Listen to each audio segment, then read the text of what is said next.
Hi, I'm Layla. Welcome to my channel, or welcome back to my channel. If you're coming back to my channel, thank you for watching my horrible videos. I know they're bad. The editing's bad. Unfortunately, I know some of the videos were like the names that we like, mostly I like. That video froze when I got to the name Zaid. Well, right before I got to the name Zaid. And I didn't know it, because when I checked it, it was perfectly fine. When I looked at it on my laptop, I watched like the video and stuff, it was perfectly fine until I posted on YouTube. Then it started freezing. So anyway, so I found out this morning that, or it was yesterday morning, that they still do not know. Well, yesterday I found out my doctors, because I have 3 doctors total, a specialist, OBGYN, and then someone I don't know what they're actually for. And the specialist I don't see anymore, as long as the babies do not lose weight. I say babies because this is a twin pregnancy, in case this is the first video you've watched. I'm having twins, and they're due in January, but if I do have to have a C-section, they're going to take them on their dad's birthday, which I told him I'll get him a gift before that happens. Like, I will get him a gift this month. That way I can go ahead and pack it and everything, just in case they do come way earlier than scheduled. So in this video, I'm going to be talking about my OBGYN that I'm going to call Dr. K. So Dr. K, in the first appointment with her, everything felt okay, but something still felt like kind of weird, and I thought maybe it's because this is my first pregnancy, and maybe that's what it is. So the first appointment, I can't show you the name, but I got this bag, and it has tons of stuff in it for like new moms or expecting moms and new patients, that kind of stuff. And that was pretty much all that appointment. Like, they didn't talk about prenatals, they didn't talk about birth plans, because it's way too soon, obviously, because I went in when I think I was exactly 5 weeks, or even 3 weeks. It was extremely early, because I knew I was pregnant at the very beginning, and I also tested positive only 2 weeks in. So anyway, so after the second appointment, everything became weird. So let me go back to the first one. I'm sorry, I'm really fast. So the first appointment, I noticed that the front desk workers were talking extremely loud, to the point where a lot of people in the waiting room heard about this girl unfortunately testing positive for a sexually transmitted disease, or an infection, whatever you want to call it, disease or an infection, and where she also worked. And then on top of that, when they called my name, they're like, just to confirm, you're here to confirm pregnancy, correct? And I wasn't embarrassed by that at all, because this was a planned pregnancy, and even if it wasn't, I wouldn't be embarrassed at all. But the thing that had me on edge, there was a girl who just walked in for a few minutes, who was talking about where she's from, and she's actually from my community, and I live in a very small community. Like, this is where, like, usually people, their 10th great grandparent was born here, live here, they die here, and it goes on and on and on, even to my present age, which hopefully I will not be one of those people, no offense, but hopefully I will not. So anyway, basically, like, they was not following HIPAA rules at all, because everyone's business was getting blurted out loudly. Like, it's different if you can talk normal, you can whisper, but like, they were talking very loudly. So I go to my appointment, and they didn't want to talk about prenatals for some reason. They didn't want to talk about prenatal options. When I asked about them, I asked should I take 2 prenatals because there's twins, and they said no, and then I researched it and that kind of stuff, but I just wanted to verify. It's because if a baby gets too much vitamin A, it can cause defects and stuff like that. So I didn't take any extra medication or prenatals. I don't take medication in general, but especially prenatals. But I did ask them about folate acid. Should I take, there's 2 words for it, but same difference. Should I take an extra 400 doses of that. And she said, no. And then she didn't want to talk about prenatals at all. So I thought that was a little weird. So then when they did testing with the babies, because they tested them for Down syndrome twice, and T16, I can't think of the actual word for it. I'll look it up and then post it in the middle of the screen. That's a screen. And some other stuff. Spinal bifida, that was one of my biggest concerns also. So they refuse, not in my opinion refuse, but maybe they just don't do it. They do not talk about your test results, whether they're good or bad. They do not call you about it. When you go to your next appointment, they don't talk about it at all. So what happens is you go to your patient portal, you create a login and that kind of stuff, or they create one for you and you create your own password. So when you go to your patient portal, all your test results will be posted there. You go in there, you look at your own test results, and if you have any questions about that, or if you don't understand your test results, then you email them, and then that's when they talk to you about it very briefly and straight to the point, and sometimes not even to the point. Sometimes you still have no idea what the test results mean, and they don't go over the test results. And then so as this being my first time ever being pregnant in my life, especially with multiples, or even if it wasn't multiples, I wanted to know if my babies were okay, if they were healthy, and that kind of stuff.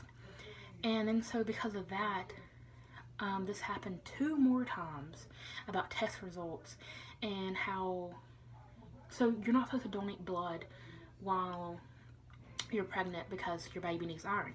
I got blood drawn 3 times in 1 week. Because I was telling them how like my left foot was extremely swollen. I've never had swollen problems, never had any complications in my life. I am fat. Yes, I am fat. And that kind of stuff. And then so before I got pregnant, I was on keto and lost either 64 pounds or 84 pounds. I know that's a huge leap. I have to like remember exactly how much. So basically, like, because of keto, in my opinion, even though I was fat, I wasn't worried about diabetes or anything like that. So anyway, so I tested negative for everything. The babies tested negative for everything, but they still were not going over test results. So then I decided to call them, let them know I wanted to switch doctors, because I emailed them at first and they were being like kind of weird about it. They didn't want to like tell me how to go about doing that, because who was going to be my new doctor was telling me how they want my medical records from that Dr. K. So they told me I need to go up there in person to sign the release form. So then I waited to my very last appointment with them, because it was only a few days. So I was like, I'll just have one last appointment with them and that kind of stuff. Dr. K, because I told them I was going to switch over to a certain clinic in where I lived. Biggest mistake, I should have not told them which clinic I was switching to, but I told them that way they can fax the paperwork over, because I thought that was just going to be that simple, because the other clinic told me they could just fax it over and then that will be fine. So, but I still have to sign the release form. Dr. K comes in and she's like acting all sad and distant, and so I thought, okay, maybe she just had a bad day. I get doctors can have, my storage got full, so the video cut. So back to what I was saying, so she was all sad and stuff, and she's like, I heard you wanted a new doctor, I heard you wanted to switch. And I said, yes, because I'm not getting my test results, and also you said that you don't do ultrasounds here, so I don't want to go to 2 different clinics, because with already having twins, I would have to go to multiple clinics anyway. And then that ended up happening, I ended up going to 3 different clinics. But I didn't want to go at an extra clinic if they don't do ultrasounds. So she then asks me who I'm going to see there, and then she was telling me how she knows all the doctors there, and how she used to work there, and how she made a call to see potentially which doctor I would be seeing, and she said, you're most likely going to see Dr. such and such, and it was that doctor. And I didn't say that, so then that made me extremely nervous that now she knows which doctor I'm seeing. That may be a little dramatic overthinking, but this doctor was already like being weird at the very beginning when it came to the babies, or myself in general, and like the pregnancy was being extremely weird. Didn't want to talk about prenatals, didn't want to talk about birthing plans. So I have 103 days left, and they have no idea where I'm delivering these babies or even who's delivering these babies, if I didn't mention that in the beginning. And all 3 doctors, they have no idea which one of them is doing it. And to me, that was a little unsettling, considering these babies, because they are twins, they could be born as little as 6 weeks from now. So therefore, I need to know. I need to know where they're going to be born and who's going to be delivering them. And then so I was telling them I might just risk it and just have a home birth, because originally I wanted a home birth, but then we found there was twins. You can have a home birth with twins, but do what's best for you. Don't listen to me. I'm not a doctor. I'm not a midwife or anything like that. But so then after that, it turns out all 3 clinics are linked together. So when I messaged one of the doctors, all 3 of them gets that private meshes. And so that was, I didn't really like, my video keeps cutting because my storage is extremely full, because this is an iPhone 6S, my iPhone 11 Pro Max. My husband has that, and then so I've been recording these videos off this little bitty phone. So anyway, that's what I was saying. So, I don't know what I was saying, but basically, they have no idea where these babies are going to be delivered, who's going to deliver them, and then so that has me on edge, and I'm like, is it too late in the pregnancy to switch providers? And so this one girl was telling me, because I'm in this group, there's an app called Flow. This is not sponsored by any means, obviously, because I have 2 subscribers, which thank you for subscribing. So therefore, I'm not sponsored by anyone, and so it's called Flow. So Flow is like for tracking periods, ovulation, pregnancy, so and so. When you do get pregnant, then another app, it gives you an option to download this app. I believe it's called Nature. So anyway, I'm in tons of those groups, not tons, literally 2 groups. And so this girl was telling me that she switched providers at 36 weeks. So I'm like, you know what? For my baby's safety and my level of stress, Dr. K, get her out of the picture. Switch providers. It's okay. Because I get so much anxiety, because I'm not want to say I'm a people pleaser, but I hate making people feel bad. And then so I just give in. Even if it's uncomfortable with me, then I give in. I say, okay, even if I don't want to do something. And then so basically since then, my doctor is constantly messaging me. They're like, well, you don't have to have a C-section. Because at first they were telling me they do not do C-sections. They do not do natural births, like vaginal births. Any births can be natural, but vaginal births, they do not do them in the 3 hospitals that are closest to us. And then, so when I mentioned, like, okay, I'm just going to have to switch because they don't even know who's going to be delivering them. And then so, because each hospital, there's one 20 minutes away, there's one 40 minutes away, and then there's one 47 minutes away. And we live in the middle of nowhere. So therefore, I need to know. So, so then they're like, all of a sudden, oh, no, you can have a natural birth. But then just keep in mind that, like, of course, one of them can turn, birth can turn, one can be breech, and then you deliver one naturally. And then the second one, you might have to have a C-section, or they're both head down, hopefully. And then at the last minute, they both turn, one of them turns, and you have to have a C-section. That was the biggest risk, but then that's a risk I think I might just take. Even if it means having one vaginally and then one having a C-section. But then it's like, first I need to know who's going to be delivering them. And where. Where is the most important thing. Maybe the most important thing. But I would do on a doctor who has an experience in multiples, or at least has had a whole bunch of births underneath their belt. So I have been stressing so much because we have maximum 103 days left.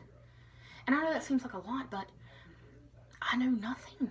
I know nothing that's going to happen with them. I don't know if baby B is going to have open heart surgery, because they did mention that's a possibility with all kind of other bull crap they keep telling me, and then stuff they're not telling me, but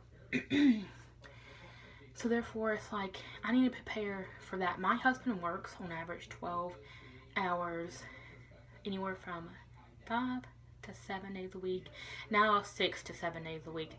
There's sometimes he'll go a full 2 months without having an off day, or he'll go 2 months and they'll let him sleep in from basically 10 p.m. to around 4 a.m., sometimes 3 a.m. And the longest time it was actually 11 a.m. Then he had to go into work until closing. So basically, I need to know because I'm going to be mainly taking care of these babies fully by myself until he's home, of course. Because my family, they're not going to, not that they wouldn't, I just want to, you know, be a mom. I want to do this myself and learn and stuff like that. But I'm just beyond stressed about labor. Like, I need to know what I'm going to be prepared for. I know you can never be prepared for anything, but I'd rather be prepared a little bit than not at all. But my doctor's now stalking me, continues to message me, and I say stalking because I left that chat, and now she's on to my other 2 chats with the other doctors, and yeah. And out of curiosity, if anyone is wondering what's in this bag, it's just tons of baby, tons of baby stuff.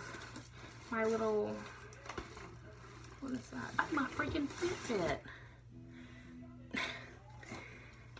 I was wondering what that was.